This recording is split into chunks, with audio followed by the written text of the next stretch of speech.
अस्सलाम वालेकुम। Hi friends, कैसे हैं आप सब। अल्हम्दुलिल्लाह मैं ठीक हूँ और उम्मीद है आप सब ठीक होंगे, खैरियत से होंगे और मज़े में होंगे। चलिए मेरे चैनल को सब्सक्राइब कर लीजिए, लाइक कर लीजिए और शेयर भी कर लीजिए। तो यहाँ पर देखिए, कल मैं दिखाई थी आपको ये सोफ़ा जो हम लोग कारपेंटर बन गए थे कि पूरे के पूरे लोग। अब उसके बाद जो कार्ड हुआ उसको क्लीन करना है। आज मैं पूरा उसका क्लीन कर रही थी, कल तो थक गए थे नहीं कही, तो आज वैसे भी पोछा लगा रही थी तो सोचे चलो क्यों ना हम इसको क्लीन ही कर लेते हैं ताकि वो पूरा नीट हो जाए। वो क्या है, थोड़ा सा एनामल ना थोड़ा सा लग गया था, निकल नहीं रहा था। कल भी पोछी में नहीं निकल रहा था। आज सोची चलो अच्छे से इसको ब्रश डाल के अच्छे से नीट करेंगे ताकि अच्छे से निकल जाए और कोई भी आए तो अच्छा लगे, घर गंदा ना लगे। उसको क्या है, हम लोगों को मालूम है कुछ भी नहीं एनामल है, बट दूसरों को क्या है, लगता है कि कुछ गंदा लगा हुआ है। अब मेरी क्या है, मेरी भी यहाँ वाट लग रही थी थोड़ा सा, उधर घूमकर इधर घूमकर मेरा पूरा हाल का बेहाल हो जा रहा था मेरा करने में। अब क्या करूँ, करना पड़ता ना, तो इसलिए मैं यहाँ पर ऐसे वैसे करके मैं पूरा सफाई तो कर ली थी। चलिए यहाँ पर सफाई भी नीट से हो जा रही थी और ये जो भी था ना गंदगी वो भी निकल जा रही थी। चलिए अब भी ऐसे कुछ काम जो कमर की वाट लगती ना वो वाले काम भी करते। क्या मेरी तो कमर की वाट लग गई थी आज पूरे सफाई झुक झुक कर आप क्लीन करने में। तो अल्हम्दुलिल्लाह पूरा तो क्लीन हो गया, जितना मेरा हाथ से हुआ उतना मैं जहाँ जहाँ पर ये जो अनामल क्या बोलते हैं इसको, वार्निश टाइप जो हम लोग लगाए थे लकड़ी जो केन का, तो वो जो जहाँ जहाँ मुझे लग रहा था वहाँ वहाँ मैं अच्छे से क्लीन कर ली साबुन डाल के। वो भी जो मैं क्या बोलते इसको, विम बार हाँ, विम बार का जो था ना वही डाल के मैं क्लीन करी थी। और लगे हाथ ऐसे ही मैं पूरे टाइल्स भी थोड़ा सा मैं ऐसे ही रगड़ डाली ताकि अच्छे से नीट हो। और ये गंदगी नहीं है, ये सुराख पड़ गया, पता नहीं कैसे पड़ा, क्या है पहले से चाहे। अब चलो, अब उसको तो कुछ नहीं कर सकते, एक 20 साल का घर है, अब इसको कुछ भी छेड़छाड़ नहीं कर सकते हम लोग। और तो वो तो ऐसे ही रहता। चलिए अच्छे से मैं पूरा जो भी जहाँ जहाँ पर था ना पूरा मैं निकाल दिया और जल्दी से इसको मैं क्लीन कर लेती हूँ। एक बार पोछा लगा दी तो पूरा आराम से इसमें नीट हो जाता। तो चलिए यहाँ पर भी थोड़ी सी है और यहाँ पर भी कर लेती हैं। अब कैसा लग रहा था मालूम, वो जो हम लोग गम रैट किल का ट्रबल गम लगाते ना, या गम लग गया तो वो नहीं निकल रहा था पानी से, तो इसलिए इसको ऐसा घिसना पड़ता, नहीं तो आराम से पानी से कोई भी गंदगी कुछ भी हो तो निकल जाता। बट वो जैसे गम के जैसे था तो इसलिए मुझे ऐसा करना पड़ा, तो आपके साथ दिखा रही थी फाइनल। अब चलिए इसको पोछा लगा देते हैं। फिर से आ गई हूँ मैं और एक तरफ, जहाँ थोड़ा थोड़ा भी लगाना मुझे अच्छा नहीं दिखता। कभी भी ना मुझे नीट और क्लीन रहना पड़ता।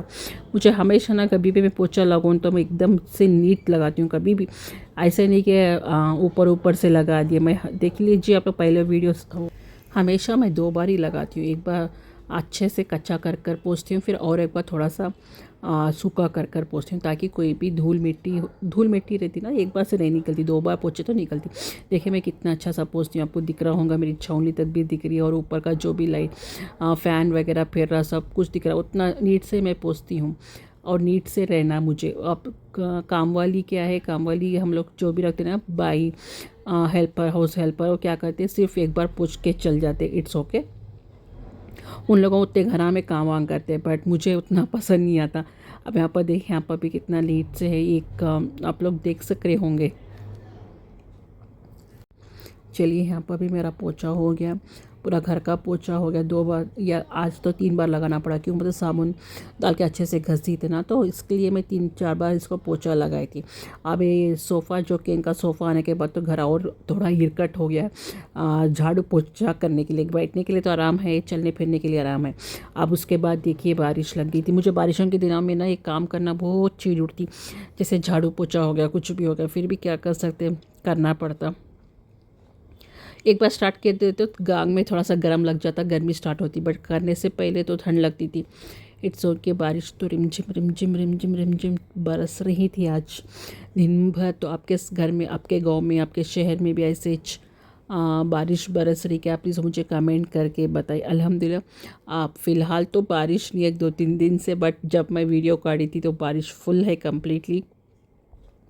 और मौसम भी ना एक वारम से तो बारिश लगा हुआ था, मसूरू कुछ साइक्लोन इफ़ेक्ट था, तो अल्हम्दुलिल्लाह कंप्लीट हो गया। अब फिर बता रहे थे कि फिर मार्च सेकेंड वीक से होगा, देखेंगे इंशाल्लाह कब तक होता कब तक नहीं। जब तक तो हमारे काम पूरे कंप्लीट हो गए और बारिश के वजह से कुछ नुकसान भी नहीं होना किसी को भी। तो चलिए, और स्कूल के टाइम में बारिश हो रही थी तो बच्चों को तो आना लेकर आना जाना मुश्किल हो जा रही थी पेरेंट्स के लिए। देखिए यहाँ पर स्कूल बसेस, स्कूल वैन्स वगैरह पूरा सा तकलीफ़ हो रही थी बच्चों को। बट जब इट्स ओके, बारिश में जाना पड़ता ना तो बच्चों को। इसके बाद मैं आ गई थी यहाँ पर मेरे पकवान की तरफ। तो मैं पकवान आज मैं बना रही थी डोंडा फ्राई। तो डोंडा फ्राई आज सबको मालूम है, थिंक इसको क्या बोलते, तिंडोरा बोलते। सबसे पहले डोंडे को अच्छे से हम धो के मैं एक छन्नी में डाल दी थी। उसके बाद यहाँ पर पतले पतले साइजेस कट कर ली थी। ध्यान रहे फ्रेंड्स, दोंडाकाई को कट करो पर अपनी उंगली नहीं, हॉस्पिटल फ्राई नहीं बनाना है हम लोगों को। तो चलिए, फिर उसके बाद मैं यहाँ पर डाल दी थी, कढ़ाई रख दी थी। कढ़ाई तो चूल्हा तो ऑन रखना है प्लीज़। कढ़ाई रख दी थी। कढ़ाई रखने के बाद यहाँ पर मैं डालती हूँ तेल।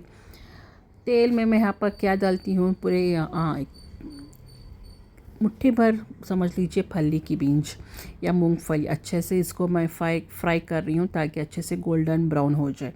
और इसको क्या है, थोड़ा सा धीमी आंच में फ्राई करना है। फुल हाई आंच में फ्लेम में हम लोग इसको फ्राई कर लिए तो क्या हो जाता, ऊपर से पक जाता, अंदर से नहीं पकता। इसलिए मैं हमेशा मैं बोलती हूँ लाइट लो फ्लेम में इसको। अब यहाँ पर देखिए पिसल पिसल के गिर जा रही है। आपने कितना भी मैं संभालो भी समझा, शेट मेरे से गलती हो गई है चम्मच लेके। अब क्या करूँ, कैसा तो भी करके इसके निकालना होगा। एक टास्क हो गया था मेरे को आज। वैसे भी निकल पिसल के गिर जा रहे थे, वैसे ऐसे करके मैं निकाल दी। अब उसके बाद यहाँ पर थोड़ी सी चने की दाल और थोड़ी माश की दाल, जो भी बघार का आइटम रहता ना वो वाला मैं डाल दी थी। थोड़े एक आधा टेबल स्पून चने की दाल, आधा टेबल स्पून माश की दाल और थोड़े से राई, थोड़ा मतलब एक आधा टेबल स्पून राई, आधा टेबल स्पून ज़ीरा। तो माश की चने की दाल पहले डाल दी थी। अब यहाँ पर मैं डाल दी हूँ माश की दाल। अब थोड़ी देर पकने देंगे दोनों को। उसके बाद फिर मैं डाल रही हूँ यहाँ पर आधा टेबल स्पून तो राई और ज़ीरा। अब इसके बाद थोड़े से करेपाक और थोड़े से सूखी मिर्ची डालती हूँ नहीं डालती हूँ, देखेंगे इंशाल्लाह।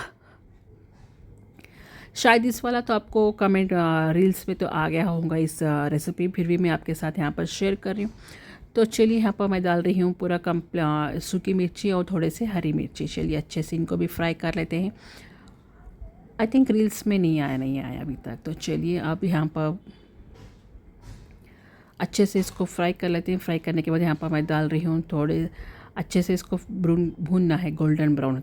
चलिए यहाँ पर गोल्डन हो गए पूरे हमारी माश की दाल और चने की दाल। हाँ, मैं डाल रही हूँ थोड़ी सी लहसुन, कुचले हुए लहसुन, तो थोड़ा सा लहसुन। और उसके बाद थोड़ी सी प्याज, और प्याज को भी अच्छे से भून लेंगे, तल लेंगे ताकि वो नरम हो जाए थोड़ी सी प्याज। तो चलिए, प्याज को भी मैं पतला पतला लंबा ही काट ली थी, जैसे मैं वो दोंडाकाई कट कर ली थी तिंडोरा, वैसे ही सेम कुंदरू या तुंडेरा आप बोल सकते हैं। अब उसके बाद मैं फिर यहाँ पर देखिए, इसके बाद फिर मैं यहाँ पर डाल रही हूँ पूरे जितने में ये तो पक गया अल्हम्दुलिल्लाह। अब इसके बाद मैं डाल रही हूँ ये जो हमारे दोंडाकाई या तिंडे बोलते हैं ना वो वाले। तो चलिए, यहाँ पर मैं इसको डाल देती हूँ पूरे दोंडाकाई, जो लंबे लंबे पतले पतले स्लाइसेस। तो चलिए, पूरे डालने के बाद अच्छे से मैं इसको हिलाऊंगी और इसको भी पकने छोड़ देंगे एक ऑफ एन आवर में पूरा पक जाता है। बट मैं बोल रही हूँ 5 मिनट में या 15 मिनट में आपको इसको छोड़ देना, जब तक कि दोंडे जो नरम नहीं हो जाते। तो अराउंड अब लग जाता 10 मिनट के अंदर। अब जितने भी थे पूरे मैं डाल दे रही हूँ। पहले थोड़ी डाल दी थी, ज़्यादा अच्छे आधा किलो के ऊपर है तो तो अच्छे से इसको मैं हिलाऊंगी और छोड़ दूंगी अच्छे से इसको नरम होए तक। तेल में अच्छे से तले जाना है जब तक इसको मैं पकाऊंगी। तो चलिए, नमक डाल के इसको छोड़ देते हैं। और यहाँ पर एक फुल ऐसे ही छूट गया था तो इसको फिर मैं कट करके डाल दी। चलिए, अच्छे से इसके प्याज और पूरे जो भी ये बघार के मसाले थे ये पूरे लग जाना, जब तक इसको मैं हिलाती रहती हूँ ताकि पूरे दोंडों का अच्छे से तेल से कोट हो जाए और प्याज वगैरह सब कुछ इवनली डिस्ट्रीब्यूट हो जाए। चलिए यहाँ पर थोड़ा सा नमक डाल दिए 5 मिनट के बाद। अब फिर मैं इसको अच्छे से चम्मच हिलाऊँ ताकि पूरे दोंडे को अच्छे से लग जाए। चलिए अब इसको बाद पूरे दोंडे को अच्छे से पूरे नमक वगैरह सब कुछ लग गया। अब अच्छे से इसको नमक देखिए अपने टेस्ट के हिसाब से डालिए। मैं डाल दी थी 1/2 टेबल स्पून के ऊपर ही डाल दी थी। अब फिर से अच्छे से मिक्स करना है ताकि नीचे फिर दाग ना लगे, वो भी एक ध्यान रखकर हम लोग इसको पकाना है। चलिए अब इसको फिर मैं ढक कर पका दूँगी। देखिए कलर चेंज हो गया, मतलब कोई भी चीज़ कलर चेंज हो गया मतलब इसका पकवान कंप्लीट हो गया हमारा 50% के ऊपर ही। तो चलिए 50% हमारे दोंडा पक गए थे। फिर हल्दी डाल दी थी। हल्दी पहले नहीं डालती हूँ मैं कभी भी, कोई भी पकवान है तो खासकर ऐसे फ्राइज़ में, क्यों मैं तो लग जाता नीचे। तो चलिए अब फिर मैं हल्दी डालकर थोड़ी देर पकाऊंगी, तब तक वो और एक 10-20% ना पक जाए। चलिए अब इसके बाद फिर मैं यहाँ पर डाल रही हूँ ये हरी मिर्चों का पेस्ट जो मैं पहले से पीस के रखी थी। अब इसमें मैं डाल रही हूँ अपने टेस्ट के हिसाब से। मैं ले ली थी 10-12 हरी मिर्चियाँ पीस ली थी। अब वो पेस्ट को मैं यहाँ पर डाल दूँगी ताकि वो वही हमारा क्या बोलते हैं तीखापन है, हरी मिर्चियों का तीखापन है। तो चलिए मैं यहाँ पर डाल रही हूँ पूरा हरी मिर्चियों का पेस्ट। आप भी ऐसे ही बनाइए मेरी ही तरह और जल्दी से जाइए। जब तक मैं हिलाती रहती हूँ प्लीज़ जल्दी से जाइए, मेरे चैनल को सब्सक्राइब कीजिए, लाइक कीजिए और शेयर भी कीजिए प्लीज़। इस गरीब को थोड़ा सा मदद कर दीजिए। चलिए यहाँ पर हरी मिर्ची का पेस्ट पूरा मैं डाल दी थी, थोड़े से ली थी ना तो इसलिए जहाँ पर। अब उसके बाद अच्छे से इसको मैं पूरा क्लीन करके डाल रही हूँ अच्छे से। तो चलो अच्छे से इसको मैं थोड़ी देर और एक 5 मिनट पका दूंगी, तो ताकि पूरे हरी मिर्ची हल्दी सब कुछ जो कच्ची बास रहती ना वो पूरा अच्छे से तले जाना, उसकी बास पूरी चल जाना। जो महक रहती कच्ची मिर्चियाँ की वो पूरी बास महक चलेगा तक। अब इसको मैं पकाऊंगी 5 मिनट वास्ते। अब इसको मूछ के मैं अच्छे से रख दूँ। चलो जल्दी से, बहुत यम्मी से बनता मालूम ये रेसिपी, तो आप लोग भी ट्राई कीजिए। आप लोग इसको शादियों में वगैरह यहाँ पर डालते तो चलिए यहाँ पर फिर एक 10 मिनट के बाद यहाँ पर मैं डाल रही हूँ जो फल्ली के बीज में तल के रखी थी ना वो वाले। पहले से डाल दिए तो क्या हो जाता है फल्ली के बीज नरम हो जाते, क्रंचीनेस नहीं आता। उसके वास्ते मैं फल्ली के बीज ना लास्ट में डालती हूँ। देखिए अब फल्ली के बीज भी मैं डाल दी और इसको एक 2 मिनट तक फिर सेक देंगे, मतलब एक 2 मिनट तक इसको फिर टॉस करेंगे। उसके बाद मैं बंद कर देती हूँ। ये रहा मेरा यम्मी सा क्या बोलते हैं दोंडा फ्राई। आप भी ट्राई कीजिए मेरी तरह आंध्रा स्टाइल का और मुझे भी कमेंट करके बताइए।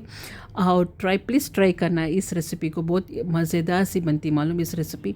आप लोग उंगलियां चाटते रह जाएंगे इस रेसिपी को। तो इसलिए अब इसको चावल के साथ खाओ या रोटी के साथ खाओ या पराठे के साथ या फुल्का के साथ, किसी के साथ भी खाओ आप लोग, ये बहुत यम्मी सा बनता है। चलिए अब इसको मैं ढक कर देती हूँ। और ये है टिपिकली आंध्रा स्टाइल का जो मैं बनाई थी आपको शेयर कर रही थी, टिपिकली आंध्रा स्टाइल। कुछ अदरक लहसुन का पेस्ट नहीं या कोथिमीर नहीं, कोथिमीर तो डाल सकते बट अदरक लहसुन का पेस्ट नहीं है इसमें। और कुछ मसाले लाल मिर्ची और धनिया का पाउडर कुछ भी नहीं है, सिर्फ ऐसे ही हम लोग हरी मिर्ची और थोड़े से दानों चने की दाल, माश की दाल, टिपिकली मैं बोल रही हूँ ना आंध्रा स्टाइल। चलिए अब इसको मैं ढक कर देती हूँ, ऑफ़ कर देती हूँ चूल्हे पर और ढक कर देती हूँ। चलिए अब उसके बाद यहाँ पर बारी आती है, ये हमारा रहा final look of the Donda fry. देखिए ये है कुंदरू फ्राई बोल सकते हैं आप लोग, Donda fry typically Andhra style. बहुत यम्मी सा साइड डिश, आप लोग इसको ट्राई कीजिए और ट्राई करना कंपल्सरी, ट्राई करने के बाद मुझे बताओ। चलिए मेरा थाली है आज की, गरम गरम डोंडा फ्राई और ये है चावल और ये है करपा का बुच्चा और मैं जो बनाई थी आज रसम। तो चलिए जल्दी से खा लेते हैं हमारा लंच और मुझे कमेंट करके बताइए कैसा लगा मेरा आज का डोंडा फ्राई। चलो मैं चलती हूँ, अल्लाह हाफिज़, दुआ में याद